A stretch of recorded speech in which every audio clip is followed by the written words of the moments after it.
Hello guys, it's Pat here and welcome back to another how-to tutorial video, and today we're doing none other than Gexa, or Geoxor. We'll go with Gexa for now. This track is actually one of my songs that I've made, so we're going to be using that as like sort of an example because it's in the style of Gexa, so I hope you guys enjoy and let's get right into it.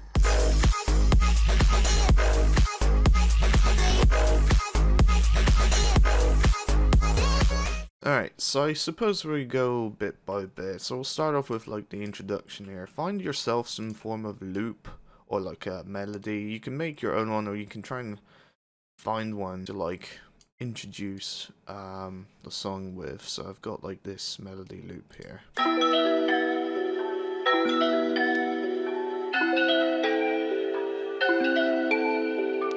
At the start of it you want to like sort of fade it in or something, you know. Give it like a low pass, and then obviously automate it in. Then at the intro you want to add some form of keys, I think these are road keys.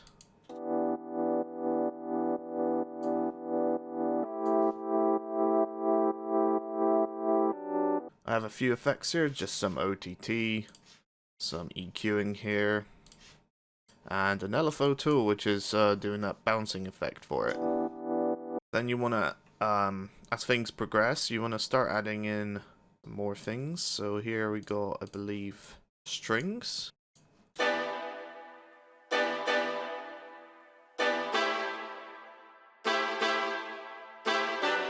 Just, I believe, some reverb on that, and yeah, just some reverb, some EQ and OTT. Nothing too crazy. You may want to add some more strings. Some more EQing, ambience, LFO tool on these ones. And you might want to introduce something like a respace.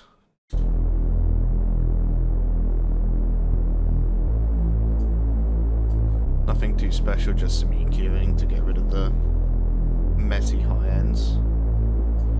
I originally did put an LFO tool, and I do actually end up turning it on as the song progresses, so actually kick in here.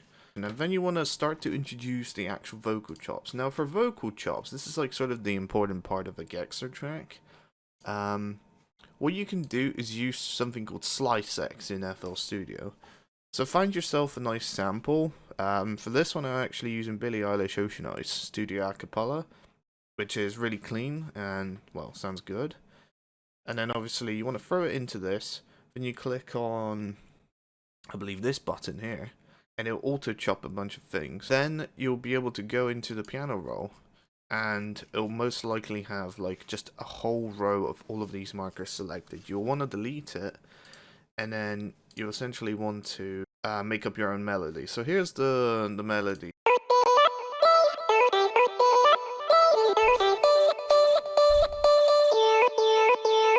So I thought of that first melody, then I added some different versions, so I think this is like the drop part.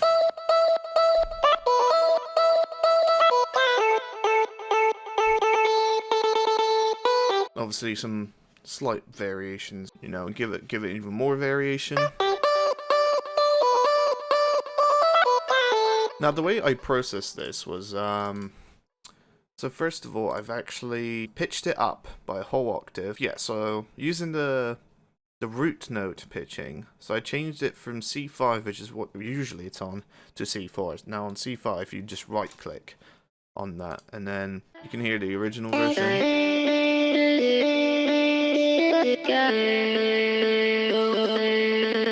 It sounds okay, but obviously it's a Gexa track, it's gotta be anime as fuck. So pitch it up. Now that's not the only thing I did here in these patterns. There's actually fine pitching going on as well, most of them. So as you can see here, some of the notes are actually pitched up, some of them pitched down. And this is just to sort of adjust to the key of the drops, like sort of progression with the chords and everything. So I think these are rooted to E, and then the other ones are like A-ish. But I do also have a auto-tune going on. I don't know why that appears when I open it up. But I have an auto-tuner here that just is basically the fastest auto-tune, and then have some few adjustments here and there. Set it to E, natural minor. That's what the song's in terms of key. And that's kind of what adjusts, obviously, the notes to it. It just helps it. Some EQing. Don't know why I made that bigger. OTT. I added some extra fuzz for a bit more grainy things. Actually, I'll get rid of these. I'll get rid of the filter too. So that's the original. That's with EQ. OTT to bring up the loudness, because it is actually really quiet in the drop, and you'll see in a bit. A free fuzz. Added some ambience. And some delay. And obviously the filter is like, it builds up through the song. So yeah, so you'll introduce that here, and then obviously add some white noises, some effects. My own produced ambience here. And some risers and automation effects. So this is the other build-up.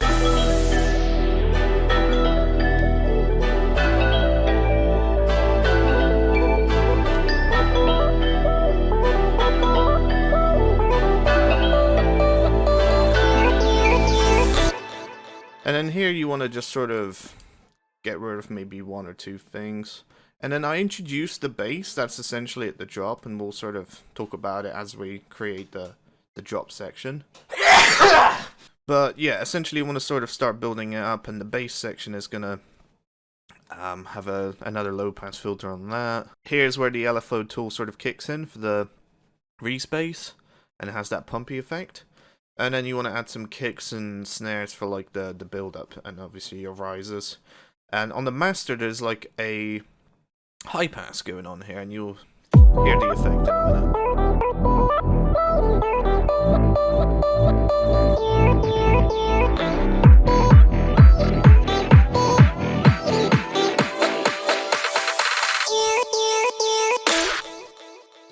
Here I just got a bunch of like snares and things that give it like that, what do you call it, like a house snare sort of thing, that just makes it like that before the drop comes in.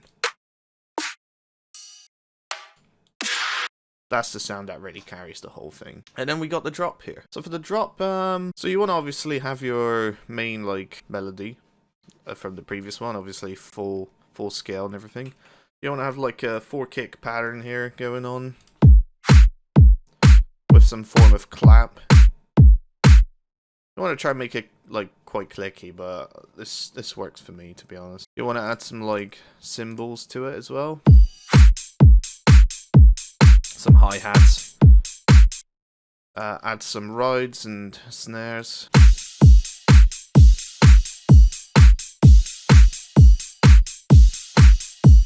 For the first bit of the drop, I actually include a different bass, and this is kind of what it sounds like.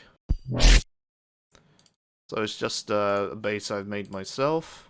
Here's the serum patch.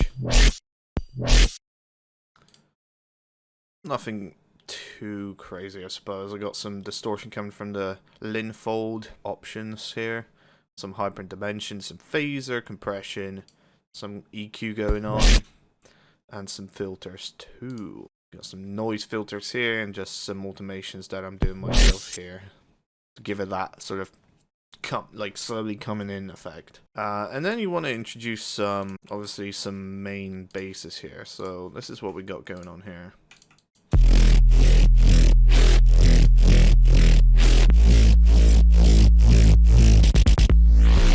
So here's the main bass. So I don't know, just some monster growl, just some saw tooth without any bass to it. This is honestly just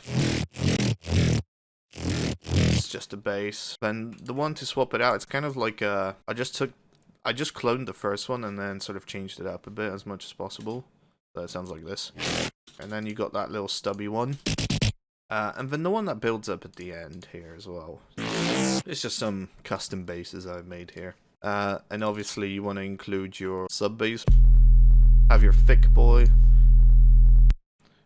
In terms of EQing and stuff, I'll just give it some more grittiness. Some of the basses obviously have drive factors, which just give it more distortion, more grittiness. Make it louder too, obviously. And then obviously you can add whatever in the background. I just have a little ARP loop. Obviously at the second half of the drop you might want to change some stuff up. And obviously you got these chord stacks here as well. So these are, I believe, just 2 things. Yeah, so we got the serum, this, and that. So that's the first one, and then the other one is just, I'm pretty sure, just some detuned souls. All together. You want to sort of end it off with like a low pass here.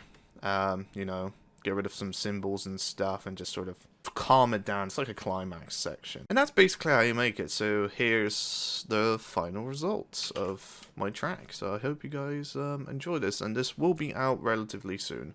So I hope you guys do look forward to it.